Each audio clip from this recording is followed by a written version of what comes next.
Hello and welcome to Homeschool MBA. Agenda today is interesting topic, life development process. Uh, Professor, how are you doing? Let's talk about life development process, how it helps us prioritize and make decisions as we grow as a person and as a manager. I'm good, thank you very much. You have selected a very important topic, that is life development process. Uh, Living life is a complicated process, and developing it is rather more complex. So it said in Bible, know thyself. Now, which means that who am I? What are my strengths, what are my weakness, what am I going to do in my life, and how should I do it, what is my talent, and what are my aspirations. Now if we relate it to our present day life, which is materialistic, which is spiritualistic, and which is democratic, and which is aristocratic, and autocratic, and whatever you may call it. In whole this scenario, uh, my own personal feeling over a period of time is that it is like first me, then my family, then my job, then my country. Why we say so, first me? Because if I am fit enough, I am educated enough, or I am intelligent and talented enough, and if I am aware of myself, that who am I, then I can raise my family, I can develop my family, I can educate them, I can look after them very well, and I can lead them from the front. And once I've done that, then next comes that how can I do this? I can do this if I have a good job. And I can have good job if I'm educated enough, and if I'm talented enough, and if I am, able to deliver. Only then the companies will give me job, or the businesses will give me job. So therefore, I would say that I must know my job, that what, when, where, why, how, and I must deliver. When I say my job, I mean that I should justify my job, and I should deliver, and I should come up to the expectation of my company, or my senior executives, or my chief executive. And if I come up to their expectations, that means that the company, when I say my, mean the everybody in the company, then everybody is doing his job, doing his best. The company is making profits, company is growing vertically and horizontally, and everybody is happy, and it's a win-win situation. And if that is there, and imagine that, there are hundreds of thousands of companies in the world, or thousands of companies in one country, then every company is doing its excellent work, then the country is growing. And when the country is growing, then the people of the country are very happy. So that's what we say, know thyself, and then the equation carries on: me, my family, my job, and my country. That is how we justify. It's a very, very, interesting and complex subject. We can talk, hours and hours, but within this limited period of time, I think that's enough. But you have very, very nicely, broken it into six different topics. That is setting life objectives. Now, that is, let us say, uh, some objectives are set by your parents, because you are too young to set your own objectives when you are, you know, toddler, or when you are in your teens. And, however, it's you and your family and your parents, they set objective life objectives, like education, what kind of education you are interested in, whether you want to become a doctor, or you want to become an engineer, or you want to do a business administration, or you want to become a bureaucrat or a politician, or advocate, or whatever it is. So that leads you to career development, that what kind of career that you are going to you want to follow and you want to adopt to. And in the process, marriage also becomes a very important factor in your life, that you decide that what kind of family you want to develop. And it also includes family relationships and relationship with friends and neighbors and things like that. So this is, generally speaking, setting your life objectives.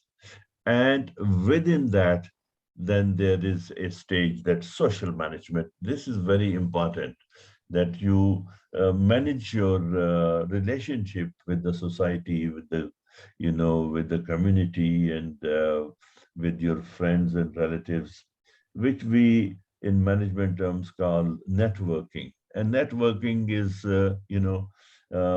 with your clients, with your friends, with your bosses, with your businesses, and things like that. And it's like opening a saving bank account. So, like in saving bank account, whenever you need money, you go and withdraw money. So networking is just like that. That whenever you need some kind of help or advice or assistance, you can call upon your network, that this is what you need, and people can come up and help you. And that also means social relationships, that how do you want to keep your relationship with the society, with the community, be helpful, be nice, and be trustworthy, and be friendly with them. That's what it is means. And it also, networking develops your comradeship, that within the company where you are working, there is a good relationship, upwards, downwards, and sideways. And then it also sets your social values.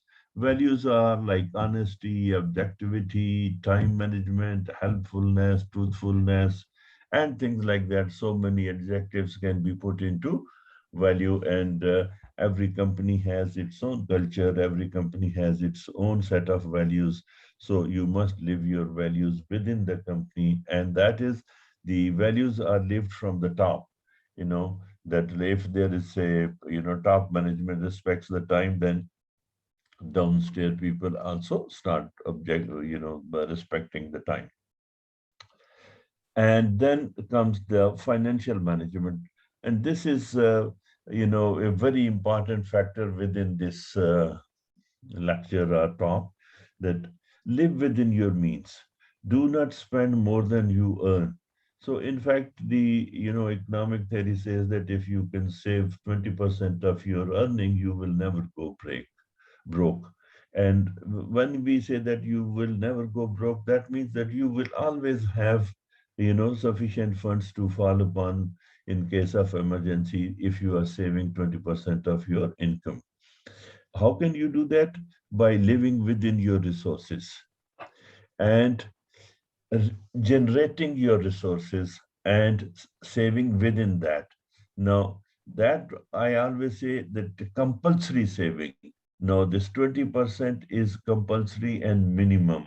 If you can save more, so you'll be more, it would be more beneficial for you when you retire, and you can fall upon, and then you can have a very good retired life, and, without any worries. So then it is also means categorizing for self residence, catering for self residence, kids education, their marriages, and personal lifestyle. What does it mean? That catering for self residence, now making a house or buying a house is wish, followed by every, I would say, young man or woman after the job. Their next objective is to have their own house, and that can be in different countries. It's different ways. Sometimes in somewhere mortgages are available, but in certain countries you got to, save your own cash and buy it. So similarly, you have to make sure that you have sufficient funds to educate your children. You can be considered as a first-class citizen, not only that you have a first class job and you have a first class lifestyle, but you create such first class children. And if imagine that if every person is creating first class children, a country would comprise of first class people. And if the country has first class people, naturally the country will be the first class and will start leading automatically the world. So that is where that being first class is not important. Creating another first class family is the most important. So, and that can be done through marriages and personal lifestyle, etc. And then we move down to the health management. Now, invariably, people, especially during the youth time and teen time, they, forget about this health management part. Now, this is extremely important. There are certain things that, one must monitor right from, I would say, early 20s onward. Now, blood pressure, sugar level, uric acid. Imagine that according to some research, more than 70-80% of the people who are above 50 years of age, they are either suffering from blood pressure or from sugar or from uric acid. So why some of them are even, they don't even know that they are suffering from, such diseases, and they are silent killers. And, how do you feel that? That you have headaches and you have stress and you have sleeplessness and you have mood swing.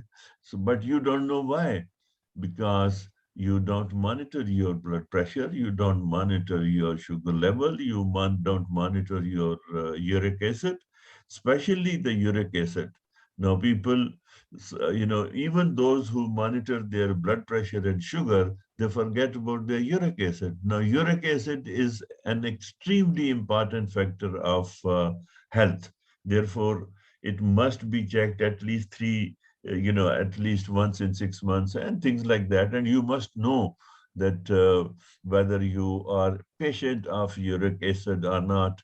It's, level is generally speaking 6.5 or, things like that. But if it is above 7 or above 10, you have all kinds of, joint pains, and, pains can come up from anywhere, from your back, from your neck, from your knees, and from your toes and all that. So that is mostly because the uric acid is high.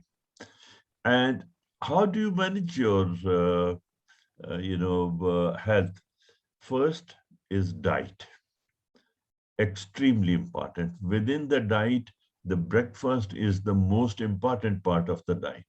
Now, whether you have, you can have very rich breakfast. It doesn't matter, because you have the whole day, you are running about at your job and you are running about here and there, going up and down in your company, and, so you can really digest that breakfast, and it makes you energetic. Then is exercise. Now, what does this exercise mean? Now, some companies are so, they are taking it so seriously that they have set up their own, you know, gyms and workout rooms within the building, where the, employees can go during the, lunch times and all that, exercise and take shower and, take quick light lunch and come back on the table to work. Now, to put it, let's say in one word, that you must sweat once in a day. The most important over a period of time, what I have realized during my own life and during in my own research, is that perhaps walking, not jogging, walking briskly is the most important exercise. Any exercise that you have with a partner, like you are playing squash or tennis or whatever, it can generate some kind of stress for you, that stress of winning and losing and all that. Plus, the it is never possible that the two people have spare time at the same time. So you are dependent on your partner, and a partner is not available, so that creates another kind of stress. So but if you are walking or taking brisk walk, you are not dependent on your partner, you are not even dependent on your weather. You can, even during the summers and winters, wherever, you can be properly dressed and you can take a walk and exercise and sweat out. So if you do that, so you'll be taking care of all those blood pressures and sugar levels, and even for that matter, stress and all that. No, then stress management is only possible through exercise, through positivity, through optimism, and by avoiding negativity. It is said that this world belongs to optimists, rest are spectators. This world belongs to optimists, rest are spectators. What is optimism? That is positivity, being proactive, that, being friendly, being helpful, and, being, you are welcome by everybody. And pessimism is it's a negativity, calling half glass empty instead of saying half glass full. Negativity kills, because you get into vicious circle, and one negative thought and then another one and then another one and then another one, and then ultimately, you in your mind, you you start feeling defeated, that, oh my god, if this is going to happen, then what am I going to do? It's all negative thinking. Nothing practically is happening, just you are boggling your mind. So therefore, avoid being pessimist, avoid being negative. Encourage yourself to be optimist, encourage yourself to be positive. And the rest is then education management. So how do you manage your education? It starts basically from home training, that what kind of training you are getting from your parents, from your elder brothers and sisters, and from your friends, and things like that. So home training is more important than, even for that matter, school training, because 18 hours of time you live at home and only 6 or 8 hours you live in your schools, and things like that. And that moves like this, that your primary education, that what kind of education that you must have, what kind of training that you must have. There are certain basic things which you learn at primary level, like for instance learning swimming and learning playing certain games, and things like that. And then there is intermediate or higher education level, that what kind of education, what subjects, and what kind of universities and schools that you must attend. And then you learn over there. And whether you want to become a technical expert, like computer expert or computer engineer or software engineer or a medical doctor, or you want to do masters in business and things like that. So by the time you reach the level of graduation, you are matured enough to know thyself, that what can I be. And at this stage, when we started know thyself, at this stage would be, that would come for your rescue, that if you know thyself, that who you are, what can you do, what are your strengths, what are your weaknesses, and where can you excel, you will select the subject accordingly. And then this whole lot comes down to ultimately time management. time management or change management, they are, most important factors in life. First thing in this time management is respect for time. That people, say that time is money. Time is an asset. Not before time, not after time. So respect for time is living your commitments, living your schedules, living your promises. So that's what includes prioritizing, that prioritize your day, prioritize your quarters, months, and weeks and years and all that. How do you do that? By doing that, be proactive, not reactive. Proactive people are basically optimistic people who learn from others' mistakes and be prepared to face such situations. Reactive people are those who learn from their own mistake and they say, we shall cross the bridge when we come to it. Proactive people would say that let's get prepared to cross the bridge. So they make sure that you have all the equipment and all thing to cross the river. So, but reactive people would say we will do when we come to it, and that may be too late. And then, of course, in this, you have to make sure your family and friends time also. That means that live some time with your family, with your friends, so that your that element of networking is, supported over here. And then another most important factor in time management is excursion or entertainment or music or reading time.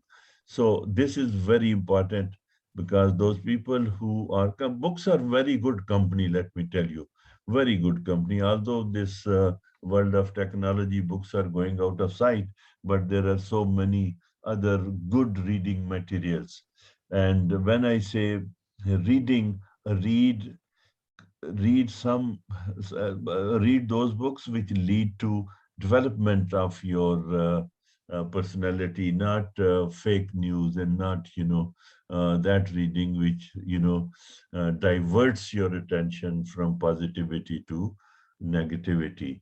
And similarly, entertainment can be, you have your own interest of music, so you must follow that. And that's what I mean, excursion or entertainment, that in your life, in this busy life, it is said that 100 years before, after day's work, you needed rest. Today, you need to run a mile. So that also can be referred as entertainment. So therefore, I would say that managing time is an extremely important factor in developing your life. So therefore, learn as early as possible.